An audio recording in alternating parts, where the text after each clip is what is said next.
Hello friends, this is Ale with Inside Talks.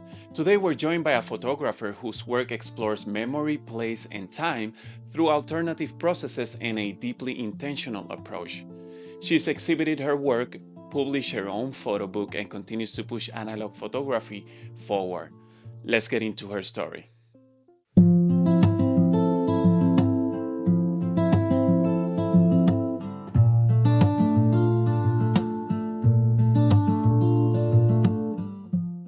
Lucinda, Hello. how are you? Thank you for having me. Of course, of course. Thank you for giving me the opportunity. I was waiting for this interview for a little bit, so I'm excited. Thank you for I'm being here. excited too. Before photography became central to your life, what was your world like? I grew up playing in bands, pretty much from a teenager to through my 20s. So I was mostly a musician. Um, I didn't really get into photography until probably in my early 30s. Okay. So most of it was just playing in different bands, making music, songwriting. Okay. So always still in the arts, but a different type. So Yeah. In your family, did you have any background in music, like your mom or dad, or? yeah, well, in a way. I mean, my grandmother, she was always a singer and she was a poet. Okay. But, in church, she would always sing. Okay. So I guess a bit of a background, but not a huge family influence by any means. Did you know, like from pretty early, that you love music and you wanted to be in a band, or it kind of like grew on you, or? Yeah, I took an interest probably my freshman year of high school. I started Okay. playing guitar. And yeah, I fell in love with it. And I think that playing in bands and stuff, it kind of, me being introverted in nature, it kind of got me to come out of my shell a little bit and put me out there in the community. So, Okay. You still play today? no, really No? now it's just Okay. photography. I have a guitar that I'll occasionally play a Yes. little bit, but I Okay. really don't do a lot of it anymore. Okay, perfect. When did photography first enter your life, and what initially drew you to it? I would say what initially drew me to photography is just the ability to tell a story with just a photo. Okay. One photo, and which is really different than music, I think. So it's just interesting being able to convey a story with just a single photograph. Okay, and that's interesting. Like before getting into it, like at school or anything, did you ever saw an image or anything like it and have a spark, or was it? Did you just stumble upon it? No, I think that, so what really got me into it, some of my earliest memories of my childhood was going to like the local Rite Aid Okay. to like Okay. get the prints when you would take in film with my Okay. parents, Okay. and then picking up prints and seeing like the photographs as they, Isn't it the were best developed. feeling ever? Yeah. So some of my earliest memories involved that, and I think that deep down probably Stayed has with something you. to do with it, and why I love it so much now. So. Okay, I always I found super impressive that you stumbled with upon photography in your 30s, because when I see your work, it doesn't look that way. I even remember we had that conversation. I'm like, Yeah. wow, you started like in your 30s. I thought you were shooting like since high school. Yeah, I had a Polaroid camera in high school. Okay, so you had a little but bit of practice. That's it. Like I literally would take it and photograph my friends and Okay. different bands and stuff like that. But like I didn't really know what I was doing. I was just having fun, Okay. For me, it was I was in high school. I had disposable cameras, so I shot everything Yeah. with that, and so I do have good memories.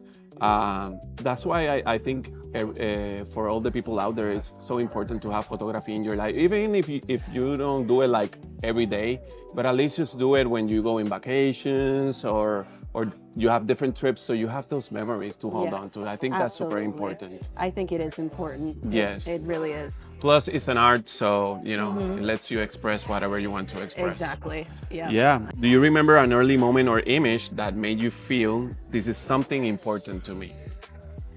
I can't really say a specific image that comes to me, but just kind of to go back on that, it's just being 7 years old and going with my parents to go pick up the developed film at the local Rite Aid and seeing the developed photos and just sort of that like excitement that I got from that, you know? I totally get it. I love that Yeah. excitement when you have that role and you're like, hey, I want to develop it. Yeah. It's Yeah, the I best. still feel that. I mean, I develop my own film at home.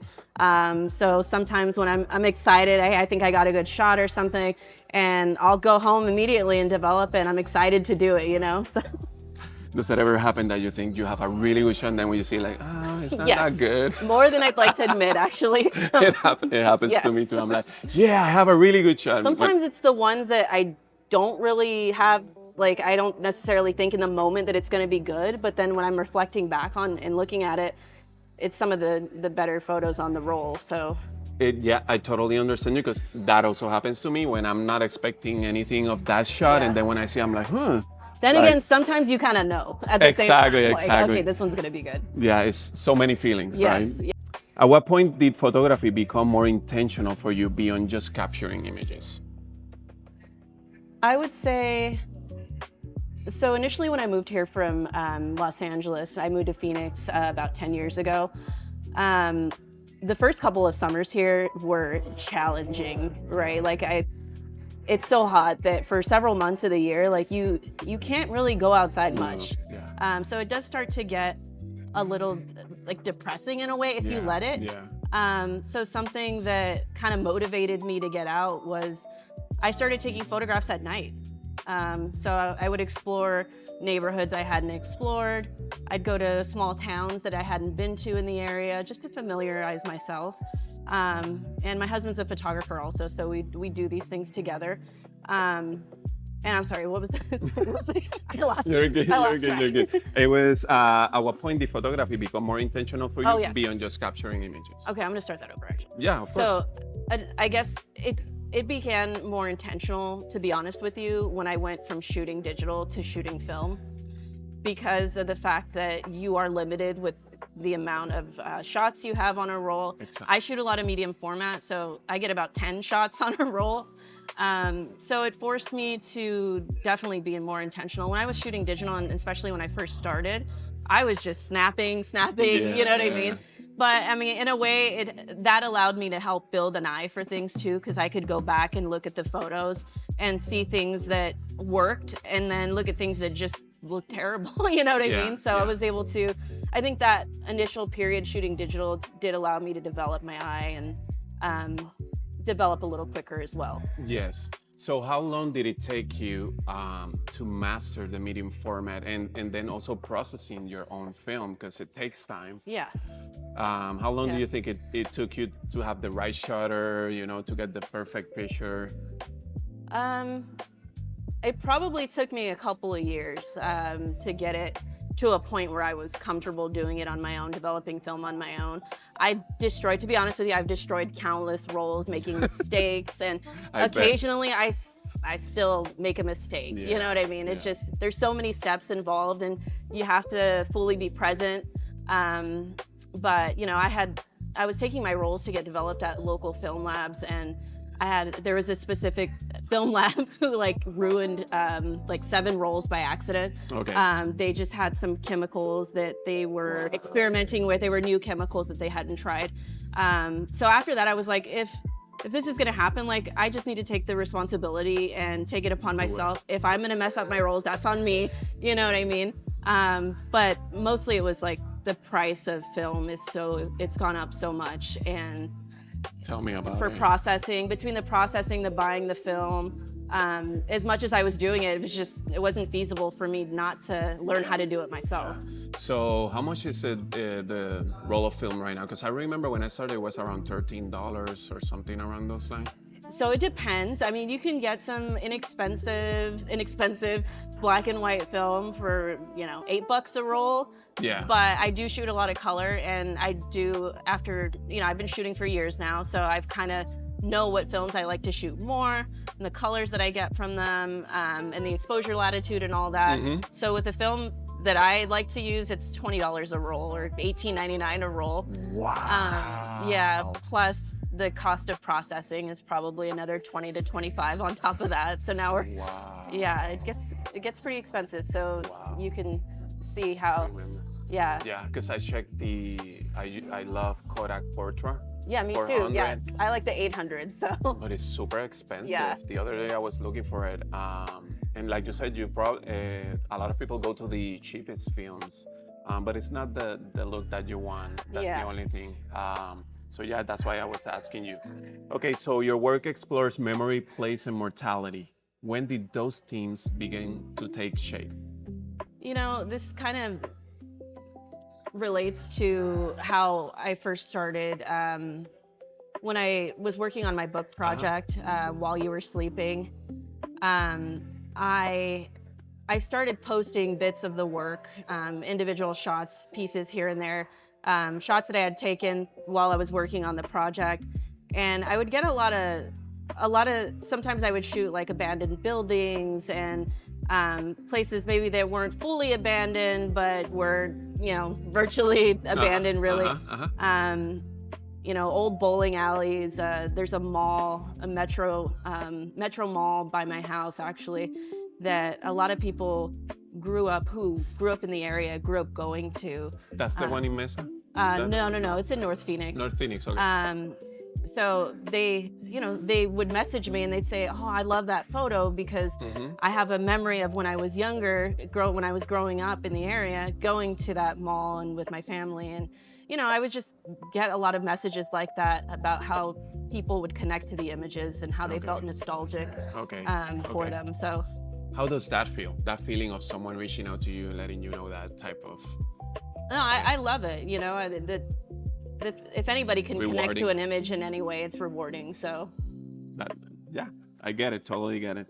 So how has the Sonoran Desert influenced the way you see and photograph your subjects? Well, to be honest, I just think that it's living in the desert, like, it's so hot here. The fact that anything can survive the heat here is like, it's impressive.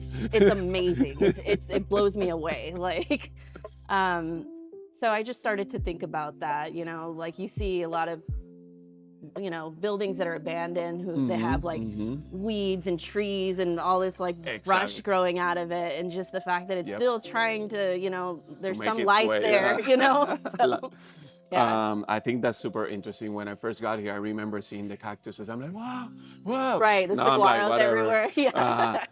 But also, I was thinking that when I went to like doing hikings and all of that, I'm like, how do the plants, the cactuses live in this heat? It's just so brutal for me. It's brutal. I can understand the fact that anything can survive it is exactly. It's amazing. So I thought that I knew heat because, as you know, I'm from Puerto Rico and it's super hot over there. But when I got here, different kind of heat, huh? Yes. Yeah. Yes. What is it about that environment that connects so deeply to your ideas of resilience and time? It's just the idea, again, touching on it, just the perseverance of anything to be able to survive in this climate. It's beautiful to me. Yeah, I think it's beautiful too. The scenery here, the landscape, it's just gorgeous. And I love, what I love about here in Arizona is there's like a lot of abandoned places in the desert. So it's super good for a photographer to be here because there's so many places. But then there's photograph. these like beautiful landscapes with these gorgeous saguaros, big mountains, and exactly. Yeah. And then if you drive a little bit north to Flagstaff, then the scenery changes. Then, I love that. You drive an hour and a half out, and it's completely different. Exactly, super green. Yeah. Okay, so you shifted into historic alternative processes. What led you away from digital and into that world? I've always been interested in in analog processes because as you know, like I work on a computer. My day job is like all day on a computer. So the last thing that I wanted to do was be culling photographs, going through thousands of digital photos and always again being tied to my computer. And it allowed me to work with my hands and be hands-on and create something that was completely intentional and also unique, because with the alternative processes, like no two prints are going to be exactly the same. Exactly. Like the brush strokes are going to be different. There are going to be some differences, and they're each print is unique in itself. Okay, so I was gonna ask you, I'm curious, when you log off work, well, I mean, you log off overnight, so probably you don't have the mind Yeah. to deal with, developing and all of that. Or, I'm actually a night person, so oh, yeah. you prove me wrong. Yeah. So how does it work when you're like, you're off work? Do you still have the capacity to go? Like, does that make you happy? And you're like, It yeah, this does. is my happy place. It motivates me because it is my happy place. Like I just sort of Lovely. get That's lost beautiful. in that, and I'm able to just focus on that, and it motivates me. You know, sometimes I'll be at work and I'm excited to go home and develop film or make a print. So I get it. yeah, I still have that That's that drive. interesting. Yeah. That's such a good feeling. How does working with processes like wet plate or platinum palladium change your relationship to the image? Well, I think that Respect to the people to you who do that, because that process it's hard. it's just completely tactile, and I love working with my hands. I love to be able to create something unique. I mean, you see pictures of the desert of saguaros, like you go and you see those everywhere, right? Exactly. But I think adding that layer of like wet plate or calotype, the different processes that I use, and is unique, and it just gives it a different look and a different feeling. Yeah. How long did it take you to learn all of that? So, I mean, I'm still learning every day. Like Yeah, it's, I'm perfecting and getting better and learning Takes years. new processes as well. But for wet plate, for example, I'd say it probably took us about, because I do a lot of the wet plate with my husband. It probably took us a good year to start getting like really good results that we're, happy with. I still feel like we can make improvements, but I do think that we've gotten to a point where the images, we're happy with them now. So That's awesome. And then you said you work with your husband. Do you guys do you do it because of the timing? Because I know when you're doing the process, timing is passing away, so you need to be quick. Is Yeah. it because of that, or is it just because you guys enjoy it? it's actually just because he had an interest in it too. Okay. And then we both wanted to do it, so we said, well, why don't we do it together? And it allows us to spend time together and create something together as well. So Okay. How does the photography process unites you? How does it work for you being together doing that? it keeps us curious, and it gives us a sense of purpose because we feel like we're always working on some sort of project together, which is it's a great thing to be able to share with your partner, and I consider myself very, very fortunate to be able to do that. Yes. And I think you're super fortunate to have that in Yeah. common with your husband. You describe memory as something that fractures and reshapes. How do you express that visually in your work? I would say a lot of it's in the analog processes that I use, these historic processes, like anything from the way you coat it to the temperature of the chemicals can shape the image to look slightly different. So a lot of it is, I think, process and sort of experimenting with various analog processes. Out of all of the processes that you're using, which one is the one that sparks something in you? I think that wet plate, there's nothing like a well exposed tintype or wet plate image. It's really special and unique in its own way, and it's so hard and it's really challenging to get hard. right. Yeah. So when you get it right, it's a great feeling for sure. Yeah, I want to start doing it, man, but it's just the time. But Yeah. hopefully I'll make time in the future. You should come over for a session sometime. Yeah. Because I always love that and enjoy it, and I see other people doing it, and I think it's just a beautiful process. Yeah, when you see the image start to turn into a positive, it's just incredible. Exactly. It's gorgeous. I And then love it. for me, I'm always on the go. I have ADHD, so I'm always on the go. Yeah. Moving fast. So Yeah. has me stop and appreciate what you're doing at the moment and enjoy the moment. Thank so you. every time I can do that for myself, I feel better. And I think I connect with myself, and I think it's a process that if a lot of people try it, they will connect with themselves. Yes. So I think that's why it's beautiful. Your exhibitions like Ordinary Monuments and Paper, Silver, Sun explore impermanence and decay. How did those bodies of work evolve? Yeah, I think what initially started as me just wanting to get myself out of the house during the summer because I was always inside. Like I felt like I just needed to have something to get me out of the house. It started off as just simply that, turned into, you know, a book and then an exhibition. And, you know, it went from basically just trying to get me out of the house to like these images that, you know, now I have an actual book and I have these pieces that I created and work that I've sold from those pieces and those nights when I would just simply go take a walk to get out of the house and go explore. Do you process your emotions with photography? Meaning, for example, you have a feeling and then you go and do a print or take a photo. Does that happen? Like when you're feeling some sort of way, or not necessarily? Sometimes, you know, photography has always been an outlet for me, a creative outlet. So yeah, you know, sometimes if I'm feeling a certain way, then yeah, I'll need to, even if it's just something simple like needing to get out of the house because maybe, you know, I have these racing thoughts or whatever it is. It allows me to channel that and to do something creative with it. Okay.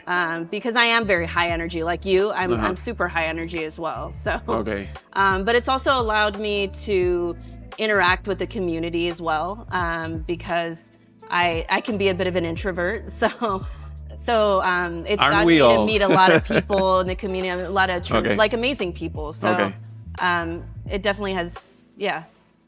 It's good for me overall. I think that it's helped me in a lot of ways. And then talking about the heat, you said that then you switched to shooting overnight. Are you still doing that? Do you shoot overnight when the summer comes here? Not a lot lately. I will be, yeah. Once the summer comes, I will. It's something that I feel like I have to do, you know, because if I don't, then I'm not going to be shooting. And I feel like if I'm not shooting like I should be shooting, you know what I mean? I should be doing something creative.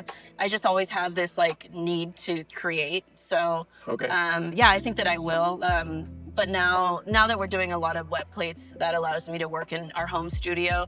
So we won't necessarily need to go out as much because a lot of it we do at home in the studio now. Okay, so are you focusing more in portraits, like inside of your house? Yeah, I would say a lot of the work right now is on portraits, but I do have an upcoming project that I'm going to be working on that will have me outside a lot more too. So, okay. I always think of that heat and then the film. Yeah. Does it get ruined? Yeah, it can definitely have. It can impact the film and have negative effects on it. Especially like a lot of things, I've left rolls of film in my car and then like forgot about it, you know, and then you develop it and there's just sort of like weird artifacts on it and stuff. But you know, sometimes it's the vibes, right? Yeah. That's what I find interesting in photography, that sometimes errors can turn into good things in photography. Your piece, Head of My Enemy, has received strong recognition. What does that image represent to you? It's kind of like, I guess if I would say anything, it describes like how I see the desert, because you have this saguaro that's sort of like in limbo between being alive and, you know, not. It's the skeleton of the saguaro coming up and holding what looks like a head, essentially, and it's just sort of like that juxtaposition of life and death, and how the inhabitants of the desert are trying so desperately to survive and still are able to do it, you know? Yes. I was gonna ask you, do you always have a photo in your head that you wanna go shoot, or sometimes you just go around and start shooting? Yeah. Sometimes yes, but sometimes I just, you know, I'm out and I'll see something. For me, it's the same. Like, I don't usually have photos in my head, although I do get constant images in my head with having ADHD, but I'm more of a person that I just go to places, and if something catches my eye, then I'll shoot it. Yeah, with portraits, it's more of, the image is more in my head, but with, you know, other types of photography, it's just something that if I see something that, you know, I like or am drawn to, then, you know, I photograph it that way. Okay. So. Is there, out of all of those shooting different shooting modes. Is there anything that interests you more? For example, do you like doing portraits? Do you like landscapes or abandoned places? Or You know what? I don't really have like a favorite. To be honest, like I enjoy photography. I enjoy all of it. Okay. It's challenging in a lot of different ways, and like, as long as I'm doing it, like I enjoy it. I definitely think that there's certain types of photography that's more difficult, or that I find more difficult, that is more difficult for me, but maybe not, for you or for anyone else. But yeah, I don't really have a favorite, I would say. Okay, got it. What do you hope people feel or reflect on when they experience your work? If someone can look at one of my photographs and feel anything from it, then I'm happy. It's a win. It's a win, yeah. I got it. I totally understand. Yeah. How do you see your work evolving from here? I've got some projects in mind that are more conceptual.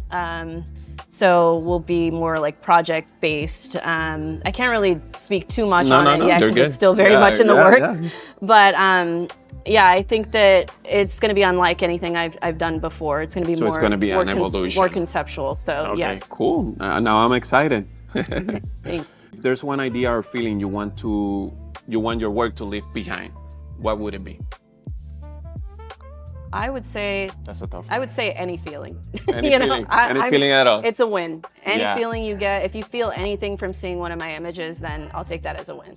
Perfect. Love that. Do you see a connection between who you were before photography and the work you create today? That's a good one. Ooh, that is a good one.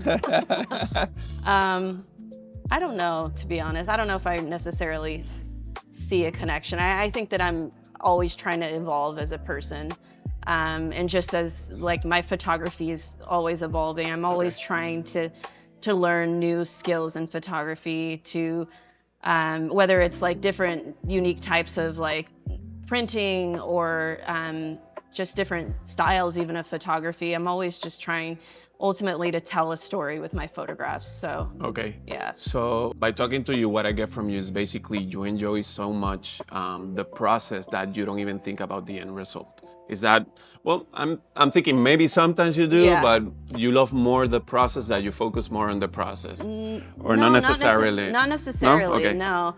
No. I think the process is part of what gets me to the end result, but that's how more I see it. I find it fun, but mostly is what I find fun about it is the challenging aspect, because a lot of these processes were created in the 1800s. So yeah, I find it fascinating, the things that they had to go through to get an image back then, so.